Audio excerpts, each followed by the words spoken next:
গাজল গ্রামীণ হাসপাতালকে উন্নীত করা হয়েছে স্টেট জেনারেল হাসপাতালে। স্বাভাবিকভাবেই বহু বিশেষজ্ঞ চিকিৎসক যোগ দিয়েছেন এই হাসপাতালে।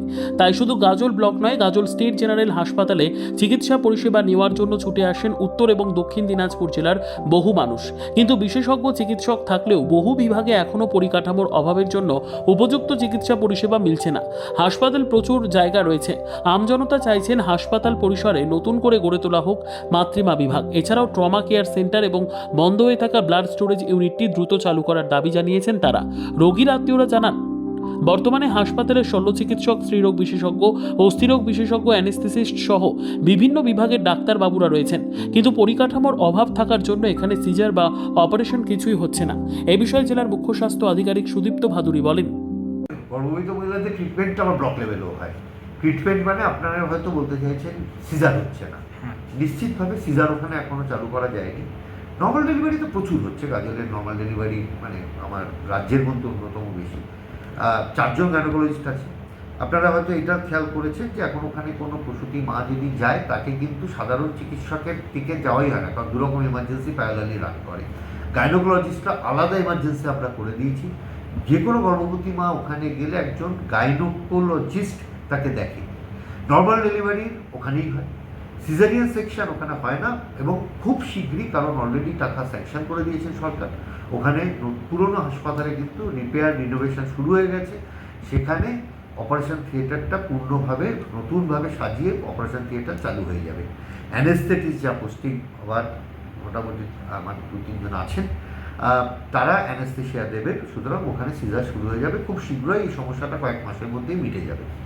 বাউন্ডারি ওয়ালের জন্য আমরা কিন্তু অলরেডি স্যাংশন পেয়েছি। এখনই যদি রিসেন্টলি যান, নিয়ার অ্যাবাউট 70% বাউন্ডারি ওয়াল কিন্তু কমপ্লিট হয়ে গেছে।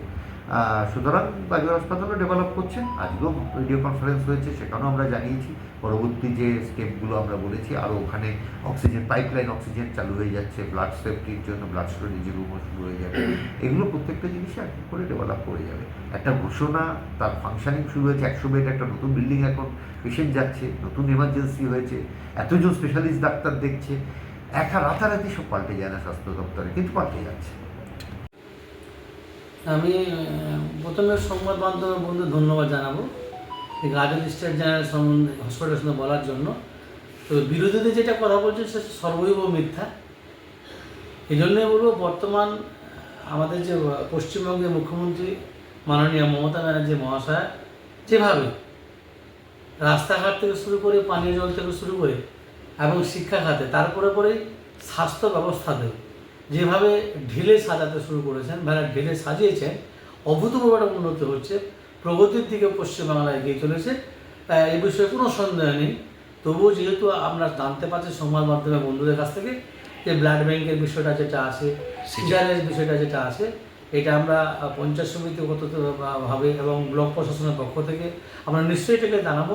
এবং এটা উদ্বোধন কর্তৃপক্ষ আমাদের যিনি আছেন, সিএমও সাহেব থেকে শুরু করে ডিএম সাহেব, ওনাকে আমাদের জানানো হবে। অত্যন্ত তৎপরতার সঙ্গে আমরা এটা বিষয়টা দেখব। আমি চেষ্টা করছি আগামীতে যাতে এই সমস্যাগুলো না হয়। আমার যতদূর জানা আছে তাতে খুব শীঘ্রই এটা সমস্যার সমাধান হবে। বিরোধীদের তো বলার এখন কোনো জায়গা নেই।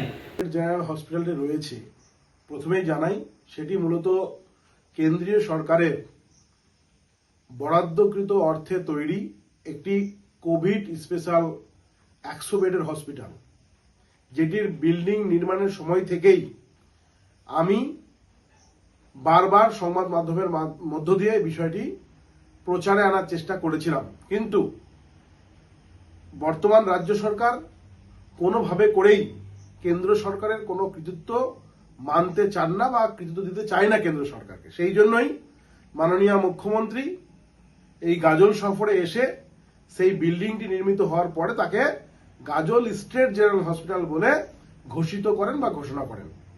কিন্তু তার পরবর্তীকালে যেটি দেখা যায়, ঝাঁ চকচকে নীল সাদা বিল্ডিং তো রয়েছে, সেখানে কিছু ডক্টর এবং নার্স তো রয়েছে, কিন্তু এই সাধারণ মানুষের ন্যূনতম পরিষেবা দেওয়ার জন্য একটি স্টেট জেনারেল হসপিটালে যা যা সুবিধা থাকার কথা তার কোনোটিই বর্তমান নেই।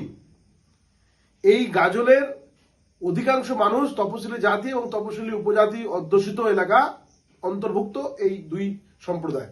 তারপরে এই এলাকার মানুষ ন্যূনতম চিকিৎসার জন্য আর এখান থেকে প্রায় 30 কিলোমিটার দূরে মালদা মেডিকেল কলেজে ছুটে যেতে বাধ্য হয়। গাজল স্টেট জেনারেল হসপিটাল। এখানে কি সমস্যা? সমস্যা এখানে সিজার হয় না। ও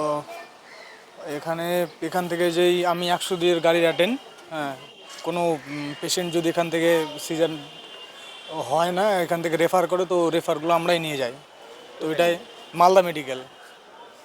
এরকম দিনে কিরকম পেশেন্ট নিকে? দিনে হয় 2-3টা হয়, হ্যাঁ 1-2টা 3টা হয়ে যায়। কত? 30 কিলোমিটার। কোনো সমস্যা পড়তে হয়? সমস্যার মধ্যে গাড়িতে কোনো সময় বাচ্চা হয়ে যায়, প্রসব বেদনা বেশি হয়ে যায়, এটাই সমস্যা এখানকার। তো হ্যাঁ, ব্লাড ব্যাঙ্ক নেই। নেই। তো ব্লাডের কি সমস্যা? ব্লাড ব্যাঙ্ক নেই এখানে। ব্লাডের সমস্যার চাহিদা পূরণ করে মালদা মেডিকেল কলেজ। তো এটা তো নতুন হয়েছে দেখছি। হ্যাঁ, এটা নতুন হয়েছে। ব্যুরো রিপোর্ট, উত্তর বাংলা সংবাদ।